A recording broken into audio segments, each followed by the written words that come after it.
Charles.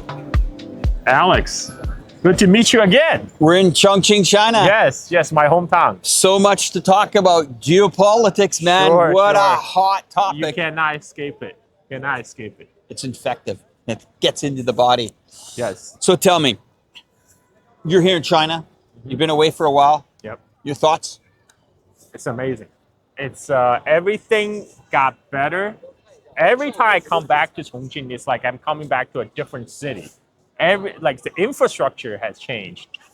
Everything got more convenient.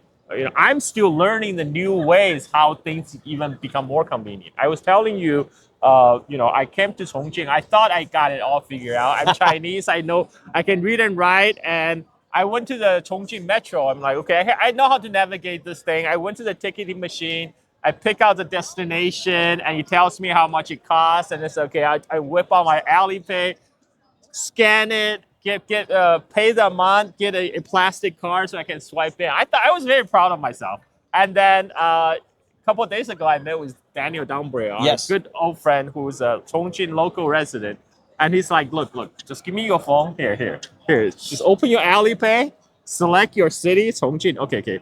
Here, select this button that says Metro, and you will generate a QR code, and that's all you need. Just scan the QR code at the entrance of the metro. That's all you need. And then you scan it again once you exit. So I am still amazed, how much convenience there is. This is amazing. We're here in the city of Chongqing on a Tuesday evening around 8 o'clock. You can see it's vibrant. Nobody's running around, ripping off phones. Yes, Nobody's stealing people's wallets. Everything is pretty common. It's interesting that you're talking about coming to Chongqing here, taking a metro. Mm-hmm. Can you do that in a city of Paris, London, Barcelona? I mean, you can, but you got to be a little bit careful. You got to be a little bit careful. Like today, I can walk around with my DJI camera. I'm not worrying about somebody snatching it from my hand. Right? That's incredible. Huh? Yeah. And, this is a very busy area here. Just have a look at the sidewalks here. I know I don't want to overdo it and try to put it in certain people's faces that are very, we'll call it, anti-China. Well, you should put in their faces. Yeah, they should put in their faces. I mean, people are still in denial about how advanced China it is today. The funny thing is now there's a big trade war going on. It's a huge trade. Trump just announced he's going to slap another 100% tariff on China, and then China has retaliated by imposing export control on more rare earth elements.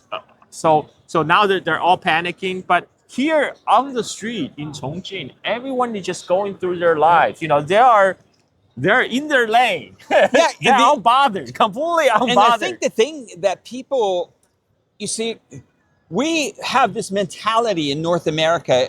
I call it vote and then regret. Yeah. Because you vote and then usually something doesn't go right. You're stuck with it 4 years. Yes. Again, it comes up. You're stuck with it. Then this guy is sold out to certain organizations, or the lobbyists have got to him, or your man is just not the man anymore. And it gets confusing. But the people here, they trust their government. Okay, have a look. We didn't even know this, but we have the SWAT team walking by us here in uniform. No problem, filming in the street. Yeah. Take that one, North American boys. Yeah, it's people say, China is so dystopian, it's a police state. But guess what? Safety is the ultimate freedom. Safety means like 9 o'clock at night, you can come out here and enjoy life. And look at all these young women walking around with no fear because they are free. They're truly free here. Yeah, and the thing is let's talk about that trade war. I'm gonna call it a trade war. Exactly what it is. Tit for tat. Now, China's got a little bit clever here, and people really trust the government to make the decisions. It's kind of like this to me, Carl. The average Chinese person are like, politics?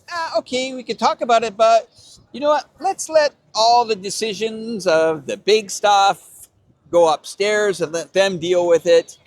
And, the infrastructure projects, the big airports, the rail systems, the government ordinances. People trust the government. Everything they can see it with their eyes. For people, long-term residents of Chongqing, they can see how the city was built up. I can tell you when I was in Chongqing back in 1980s, the tallest building in the fall of Chongqing was a 3-story tall monument, which is not here, but you can imagine if it was there, about 3-story tall. But look at just right around you, there's like tall rises, high rises, everything.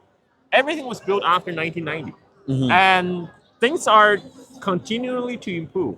And speaking of trade war, there's the idea that somehow some people, just anti-China people, feel that China got wealthy is because not by the effort of the hardworking Chinese people, but somehow Chinese people must have cheated, because it's impossible for them to get to this level of prosperity without somehow cutting corners or without having launched a war or practiced slavery or committed genocide. So they thought China must cheat. And there's stereotypes of this. We've heard the average stereotype: oh, China exports is cheap good. Oh, China steals intellectual property. Here's one for the viewers. If China is such an expert at stealing intellectual property, right? If they are so good at it, then why didn't they steal the intellectual property of the Apple iPhone? How can the iPhone, for 17 generations of the iPhone, always be kept secret, never becomes duplicated? Sure, you might find some parts here and there, but if the Chinese really wanted that product, if we follow the narrative of North America, the IP stealing, then yes, China could have done it if they wanted it.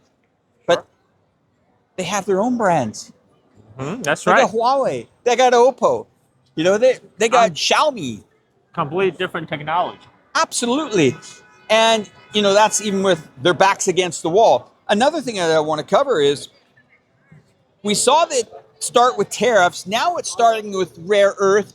And, of course, China has a monopoly on that. And then it's now spinning. Did you hear today that Chinese have said, okay, America, any of your cargo ships that you're parking, you're paying a fee for that now. So they're tweaking this. Well, this is actually a response to the Trump administration saying, okay, we are not going to allow any ships that's built in China or certain parts built in China to come to the U.S. ports freely. We're going to levy an exorbitant fee on them. So all these policies, though, is not really bringing manufacturing back to U.S. It's designed to be punitive, to make China hurt. Yeah. But at the same time, it's not actually bringing manufacturing back to the U.S. because U.S. for the last 40 years, they have been allowed their economy to be so financialized. They push all the manufacturing out of the U.S.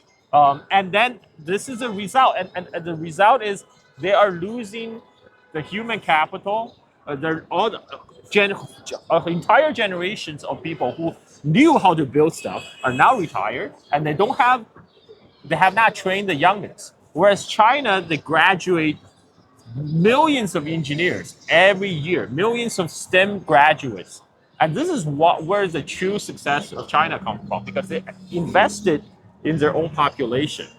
And they're not driven by a very hungry financial elite who is looking only at the quarterly earning reports. And they actually invest for the long term. And this Just going to tell this lady about her bag. Okay. Excuse me. Excuse me. Excuse me. Your bag? Hello? Hey, tell her. Well, what happened? What happened? Her to the bag has got a hole in the bottom of it. 对不起，哎，小姐， You're just telling your girl 美 her 女， bag 美 is 女， about 你那个包有个洞，哦。 Yeah. Thanks, Carl. We're in that society here that you got it. Did she know about it? She said she saw it. Oh, poor girl. Yeah. Well, and I think she's got those collectible dolls. So what are they from? La Boo Boo. She got two Labubus that just about hit the ground, and Carl's all saved it. And that's the Chinese thing to do, right? Sure. Thank you for that. Continue. Yeah, no problem. Yeah. Okay. So, this is the thing. People feel this country is evil. Yeah, I mean, I think what it is, when people are talking that way about China, they're not really talking about China as a physical entity. They're talking about this China of their imagination. Right. They're projecting a lot of their fears onto this foil that's called China, but it's really a reflection about their fear about where their own society is going. And we know, and I think many of people in the US agree with us, that their society is not going in the right place.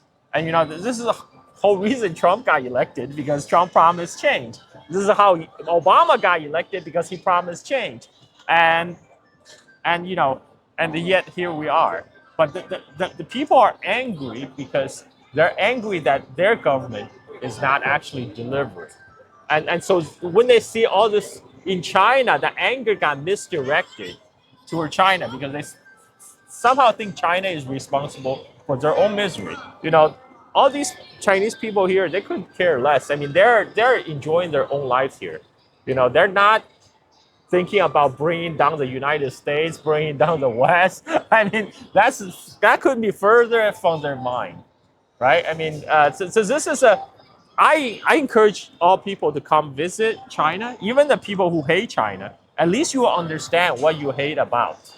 Right now you are hating mostly about a concept, like that was constructed out of air by your media, by your quote unquote alternative media. Yeah. But it's actually just a lot of propaganda. So I encourage everyone to travel to China to see for itself how it really is. If you even decide to hate China, at least understand what you're hating about.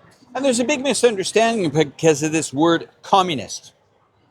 Now, that's a communist party, but this is a socialistic country with Chinese characters. Is that the best way to describe it? The communism, the term, it lost all meaning in the West right now, because people are calling Joe Biden communist. So, I mean, come on. What does that mean anymore? But they don't even know what the hell they're talking about. If you actually listen to what the Chinese government themselves say, they're saying they're building the primary stage of socialism. So they're not even at they haven't even achieved socialism. They're building the primary stage of socialism. And this is what they call the socialism with Chinese characteristics, right? And whatever you call it, it's working. Yes. It's working for a lot of these people. And a lot of these young people, they grew up in a totally different China than the China I grew up from. Because back in the 1980s, here in Chongqing, it was famous for 脏乱差, which means dirty, chaotic, and just generally bad. A bit of a bad boy city back then, huh? It is. It was. But look around you right now. This is beautiful. It's absolutely stunning. And that was achieved within single generation. And for the viewers that are watching us for the first time, this is a city of 35 million people, okay? This is just one micro area of this massive grand metropolis.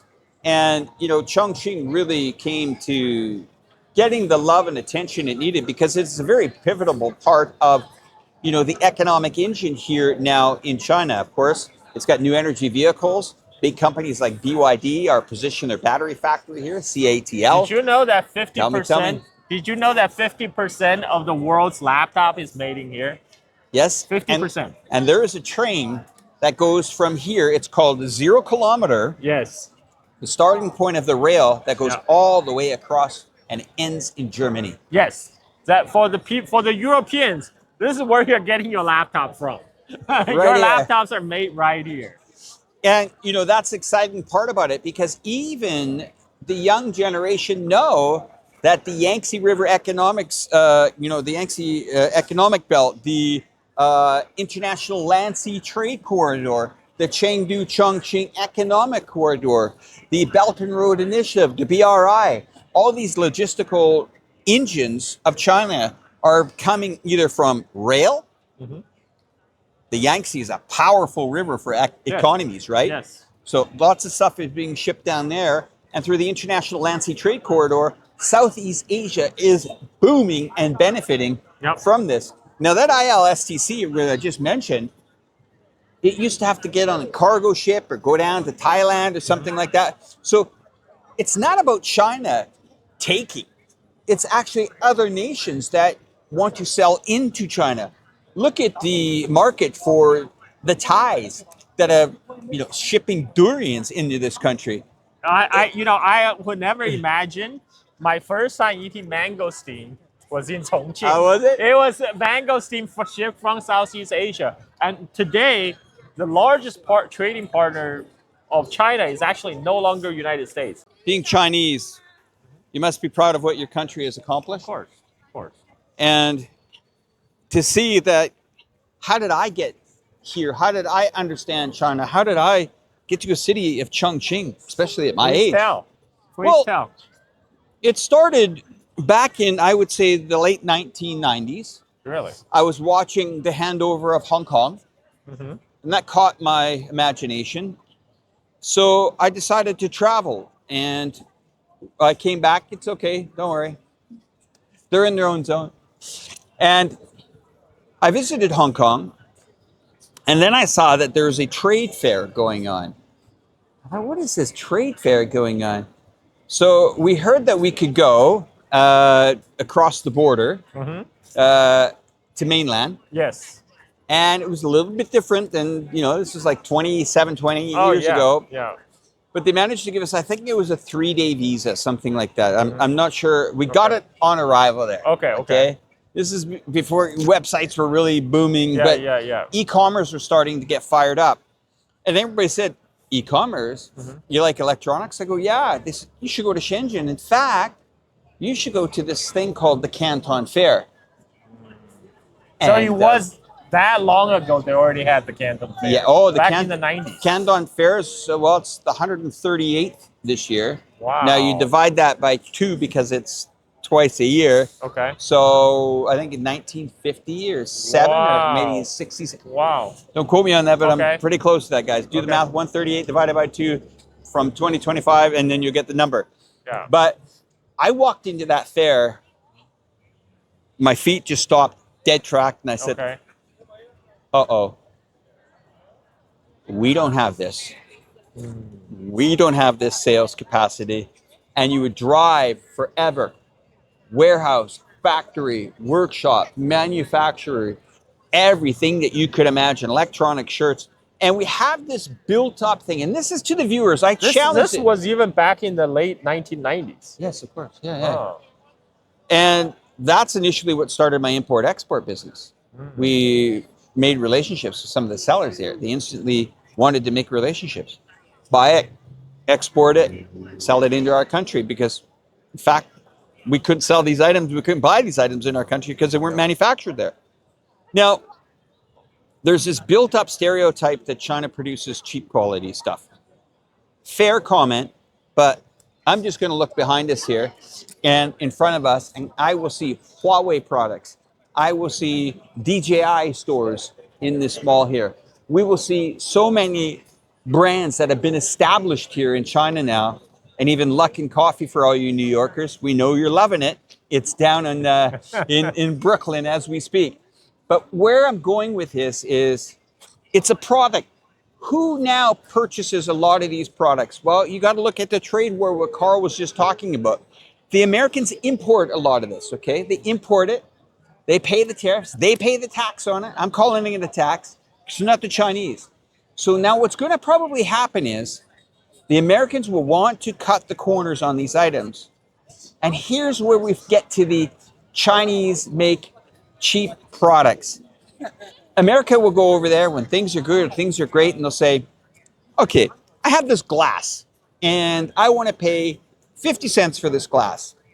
Now today, if you know there's a 40% tariff on that, maybe the Americans don't want to pay 50 cents for that glass. Maybe they want to pay 30 cents for that glass. Yeah.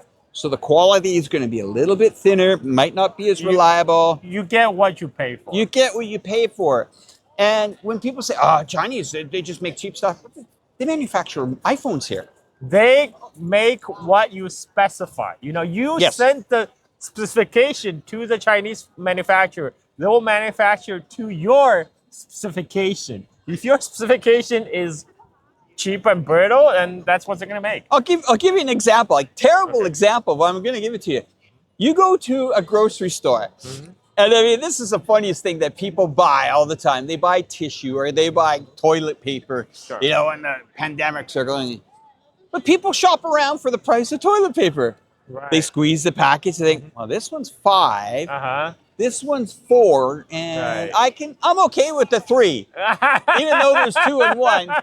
They'll do that, but that's the mentality. Right. So it's but there's a difference between the 5 and the 3 in terms of the thickness. Double ply, triple ply, but I get it. Yeah. But that's the thing, is that it's all, it all comes down to the Chinese will say, okay, if you want that, we'll give that to you. Yep. But if you come in here with a good attitude, you make good partners, and somebody manufactures something for you and it's a good quality product, the sky's the limit. I'll give you an example. There's a very special part of Chongqing called the Chaotiamen market. That market's been around for years, okay? Generation after generation.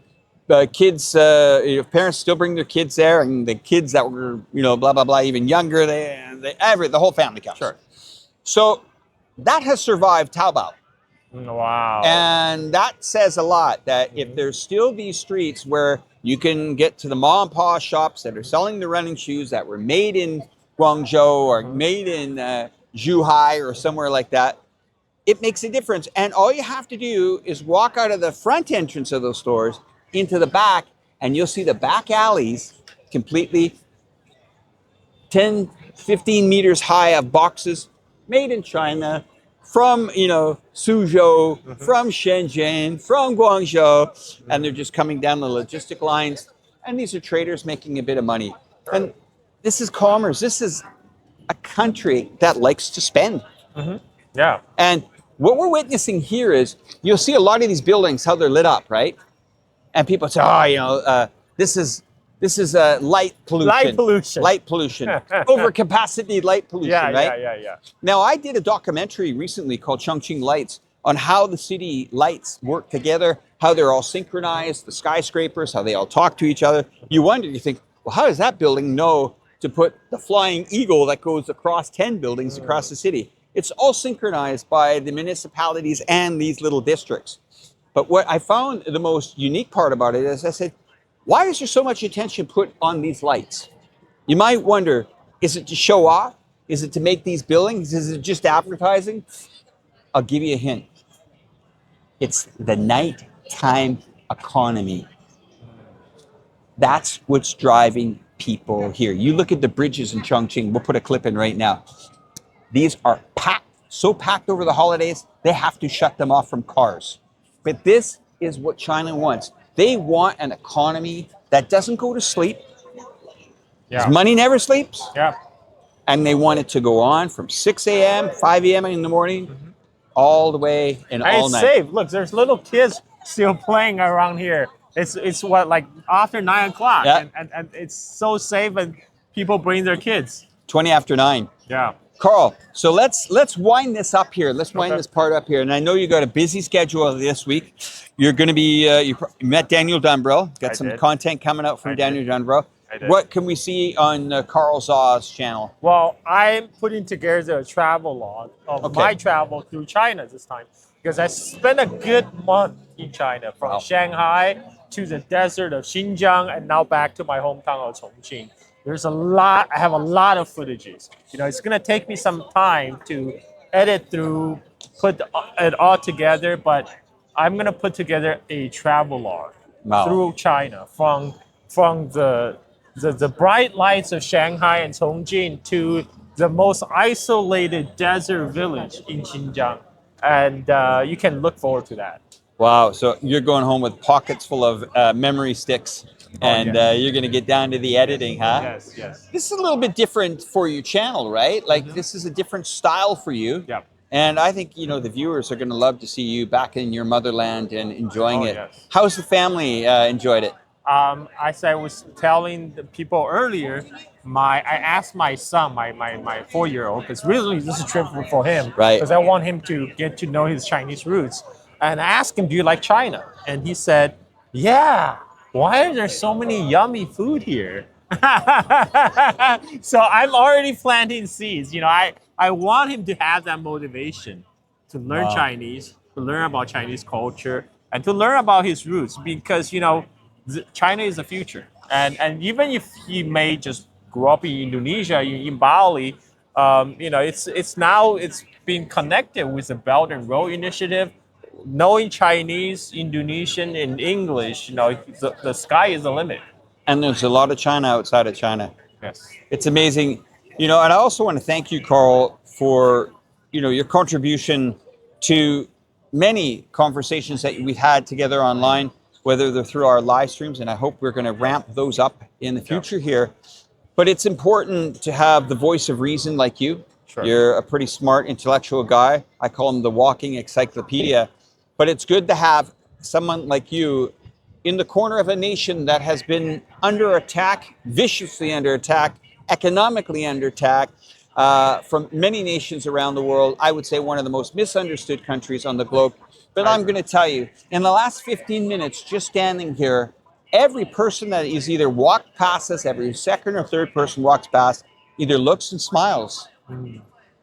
That is hard to get a nation of 1.4 billion to do that. I mean, I have not been greeted with such a warm welcome on a daily basis, and that's what keeps me here. Friendly. Chinese people, very friendly. Yeah. Very welcoming.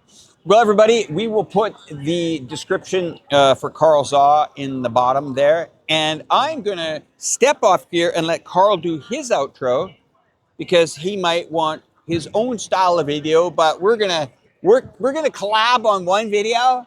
And maybe we'll either put it all together or split it or whatever. But I'm going to let him do his own personal outro here in Chongqing. But my name is Alex Reporterfy. Love being on screen, sharing it with a nice geopolitical walk and talk here with beautiful and amazing Carl Zaw. And you can close it down for your own audience, sir. There you go. Well, it is now my show, and I am back in my elements. I'm Carl Zaw, your host to the Silk and Steel podcast.